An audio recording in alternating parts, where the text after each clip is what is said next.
네, 오늘의 뉴스메이커 박영선 민주당 서울시장 후보 만나보겠습니다. 어서 오십시오. 네, 안녕하세요. 아주 바쁘실 텐데 나와주셔서 감사합니다. 네, 감사합니다. 지난번에 조정훈 후보하고 단일화 토론할 때 뵀는데 네, 일단 거기에서 조정훈 후보 꺾고 이제 민주당 후보 다시 단일화 후보가 되셨는데 축하를 드립니다. 감사합니다. 그리고 이 서울시 대전안 위해서 예. 조정훈 후보가 앞으로도 힘을 예. 많이 주실 것 같습니다. 그런데 네. 어떻게 누가 이겼다라고만 하고 몇 대 몇으로 이겼다 이것은 발표를 안 네, 하던데요. 원래 발표를 안 하기로 네. 됐었군요. 네, 네. 또 한 곱이 남았죠. 예, 그렇습니다. 열린민주당 김진애 후보하고 또 단일화 하기로 하셨는데 토론을 2번 한다면서요? 네, 오늘 오후 3시에 예. 합의를 받고 서로 예. 서명했습니다. 예. 그래서 텔레비전 한 번, 라디오 한 번 이렇게 합니다. 네. 그런데 열린민주당 김진애 의원 우리 쪽에서 민주당 쪽에서 보면 부전승으로 올라오는 것 같은데요. 한번 단일화하고 지금 네. 또 하시는 거 아니에요? 네, 또 열정이 넘치시는 분이니까 예. 존중을 해드려야죠. 네. 예. 혹시 지난번에 조정훈 후보하고 토론하신 뒤로 네. 조 후보가 얘기했던 정책이나 공약 가운데 좀 도움될 만한 것 있던가요? 있습니다. 두 가지를 채택하기로 했는데요. 아, 예. 하나는 1인 가구의 분양을 좀 더 개선했으면 좋겠다. 아, 예. 예, 지금은 혜택이 거의 없지 않습니까? 그래서 그거 받아들이기로 했고요. 예. 또 하나는 이제 플라스틱 폐기물 그것을 재활용할 때 예. 그것을 이제 자기가 내 돈이 될 수 있도록 하는 그런 환경 문제와 관련된 예. 2가지 공약을 채택하기로 했습니다. 네. 그런 부분들은 토론을 통해서 얻는 유익이 될 수도 있겠네요. 그렇습니다. 단일화 그렇습니다. 과정에. 네네. 또 네. 김진애 의원하고 토론하다가 또 뭐 서로 도움이 되는 게 있으면 네. 또 참고할 수도 있고 그런 것 아니겠습니까? 네, 그렇게 예. 서로에게 선물이 되는 예. 그런 단일화를 하자 제가 이렇게 제안을 드렸습니다. 예. 네, 아무튼 또 그 고비 또 잘 넘기시길 바라고. 네, 감사합니다. 네, 그렇게 한 뒤에 이제 최종 본선이 또 남아 있죠. 그렇습니다. 예.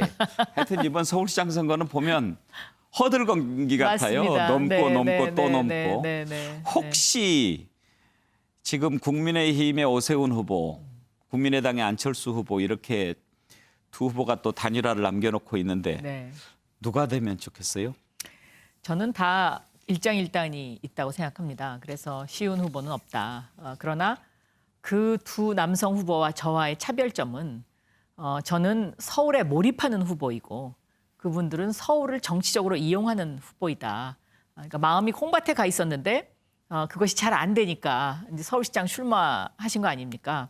그래서 저는 그렇게 그 두 후보와의 그런 어떤 구도에서 서울 시민들께서 서울에 몰입하고 또 앞으로 서울의 미래 100년의 좌표를 올바르게 가져갈 사람이 누구인가 여기에 대해서 아주 깊이 있게 판단해 주실 거다 이렇게 생각을 하고 있습니다. 알겠습니다. 네.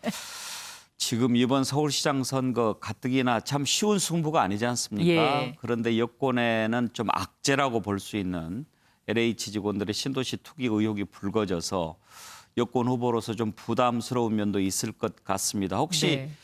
이번 사태를 어떻게 해결해야 한다 이렇게 생각하십니까? 이거는 매우 단호하게 해야 합니다.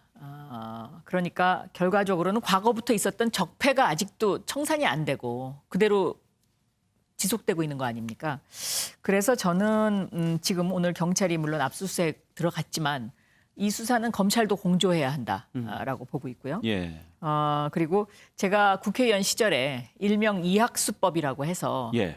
부당하게 이득을 얻은 경우에 이것을 몰수하는 법을 발의를 했었고요. 네.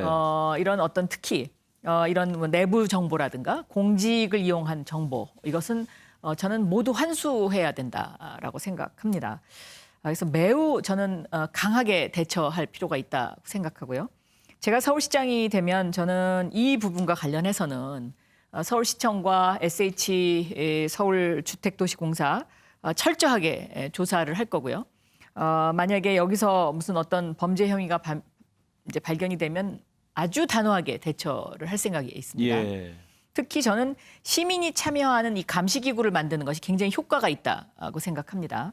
그래서 이 감시기구로 모니터링도 하고 또 서울특별사법경찰 그리고 이제 앞으로는 자치경찰이 이제 서울로 넘어오는데 이 자치경찰을 투입해서 이 내부 정보나 부당한 정보, 또 특히 공직을 이용해서 어떤 사익을 취하는 이런 것에 대해서는 아주 단호하게 대처할 생각입니다. 예. 그래서 서울에 부동산 투기가 발을 못 붙이도록 그렇게 만들도록 하겠습니다. 네. 지금 선거를 앞두고 있는 상황에서 서울시장 당의 서울시장 후보니까 그런 부분들 혹시 직접 정부나 또 네. 이런 쪽에 좀 제안하고 건의하고 그러실 그렇습니다. 생각입니까? 제가 오늘 또 당에 이 공직자윤리법 등 이런 어떤 그 몰수하는 법, 부당한 이익을 몰수하는 법을 이번 임시국회 안에 반드시 통과시켜달라고 원내대표에게 네, 김태년 김태년 원내대표에게 예. 아주 강하게 얘기했습니다. 예. 네.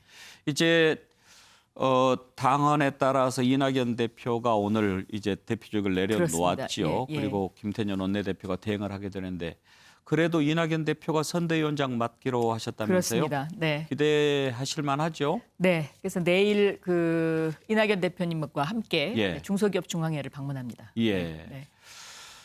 어제가 여성의 날이었지요. 그렇습니다. 박 후보께서는 여성 최초 타이틀이 좀 많으시잖아요. 네. 제가 기억하는 시대를 것만 잘 해도 타고난 행운이 좀 한번 있다고 생각합니다. 뽑아봐 주세요. 뭐뭐 최초 하셨죠? 제가 MBC의 첫 여성 메인 앵커였고요. 예. 또 첫 여성 해외 특파원이었고 그러셨고요. 또 첫 여성 경제부장이었습니다. 어. 또 국회에 와서는 예. 첫 당의장 비서실장이었고 어허. 또 첫 여성 정책위 의장이었고 그리고 첫 여성 법사위원장이었고 첫 여성 원내대표였습니다.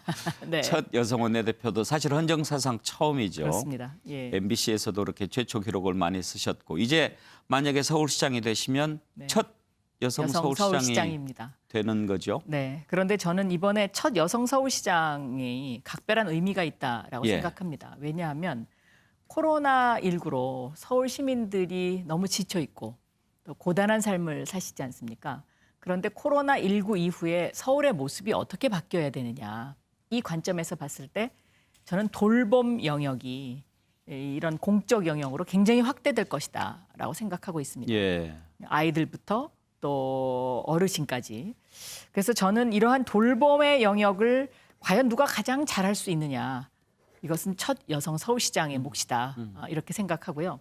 특히 이제 치매 어르신들 이런 부분 서울시가 책임지는 문제, 또 아이들 그 유치원 무상급식 문제 이런 것들은 제가 그 직장을 오래 다녔기 때문에 정말 직장 마음의 그 마음을 제가 너무 잘 네, 압니다. 네. 그래서 이런 보육, 육아 문제를 서울시가 책임지는 예. 그런 코로나 이후에 서울시로 만들 생각입니다. 돌봄, 육아. 네. 그 외에 혹시 여성을 위한 그런 특별한 정책은 어떤 걸 갖고 계시죠? 제가 제일 관심 있는 부분은요. 직장 다니시는 분들의 경력 단절이 있어서는 안 된다. 그러니까 차별 없는 직장을 만들어야죠. 예. 그래서 지금은 이제 육아나 보육의 문제 이런 것들이 보통 다 이제 그 여성의 몫으로 이렇게 해서 휴가를 이렇게 이제 내게 돼 있는데 예. 저는 이것은 아빠와 엄마가 같이 할 일이다. 그래서 좀 더 유연한 그런 어떤 그 육아를 위한 휴가 예. 체계라든가 또 근무 체계 이런 것들이 좀 더 필요하지 않나 이렇게 보고 있습니다. 네. 아무튼 뭐 최초 타이틀에 걸맞는 그런 일들을 지금까지 성공적으로 해 오셨으니까 만약에 여성 최초 서울시장이 된다면 또 거기에 걸맞는 여성 관련 정책들도 많이 나오겠죠. 네. 정책 얘기가 나와서 말인데요. 지난번에 와서 이렇게 공약을 설명하실 때 특히 그 수직 정원에 대해서 예. 궁금해하는 분들이 많이 시청자들이 있었죠. 많았는데 네. 그거 혹시 다시 한번 볼 수 있습니까? 네, 이 수직 정원은 예. 일단 이것이 이제 그 파리 시가 그리고 있는 수직 정원의 하나의 샘플입니다. 지금 현재 파리에 있는 건 파리에 아니고. 있는 건물을 예. 이런 식으로 리모델링을 해서 예. 수직 정원을 만들겠다는 것이죠. 파리에 지금 있습니까? 아니요, 이제 이렇게 구상하고 세우겠다는 있군요. 것입니다. 그런데 예. 이거의 궁극적인 목적은 뭐냐면 생태 도시를 만들겠다는 거죠. 지금 미세먼지, 탄소 배출 이걸로 너무 건강들이 나쁘고 하니까 건강한 도시를 만드는 하나의 생태 도시로서의 첫걸음이 수직정원이다. 예. 그리고 이제 그 밀라노 같은 것은 이거는 있는 것인데 현재 이건 굉장히 성공적으로 이런 수직공원들이 지금 있는 그럼요. 도시가 있군요. 여러 군데 있습니다. 매우 여러 군데에 있는데 이것이 하나의 트렌드입니다. 그러니까 C40라고 해서 기후 환경을 생각하는 도시의 모임이 있습니다. 그 모임에 서울도 포함이 돼 있는데요. 그 도시에 참가한 그 도시들이 예. 이런 수직정원과 관련된 이런 계획들을 지속적으로 세우고 있고 나무 한 그루가 뿜는 어떤 그 산소 배출량 이것을 다 계산을 해서 정말 상쾌한 서울, 건강한 서울 그렇게 만들겠습니다. 네. 앞으로 다른 후보들하고 토론하실 때도 아마 수직공원 가지고 토론 얘기 많이 할 것 같아요. 네. 예. 지금 이제 말씀하신 것을 지난번에 이어서 또 들으니까 네. 조금 더 이해가 되고 예. 이게 처음 있는 개념은 아니구나. 그렇습니다. 처음 있는 개념은 예. 아닌데 점점 이것이 이제 그 진전되고 있죠. 그리고 하나의 트렌드로 지금 자리 잡아가고 있습니다. 예. 그래서 제가 이제 21분 도시 서울 이것도 궁극적으로는 교통량을 줄여서 미세먼지와 탄소 배출이 없는 건강한 서울을 만들자는 예. 것이거든요. 그래서 제가 추구하는 것은 이 코로나19라는 이 어려운 상황 속에서도 서울이 지난해에 글로벌 혁신 도시 1위를 기록했는데요. 이 글로벌 혁신 도시 1위가 된 배경에는 김대중 정부 시절에 깔았던 초고속 인터넷망 그리고 노무현 정부 시절에 시도했던 ICT 강국의 전자 행정 그래서 이제 행정력이 디지털화되어 있고 예. 문재인 정부에 들어와서 이제 디지털 인프라를 까는 이 작업이 굉장히 많은 점수를 땄습니다.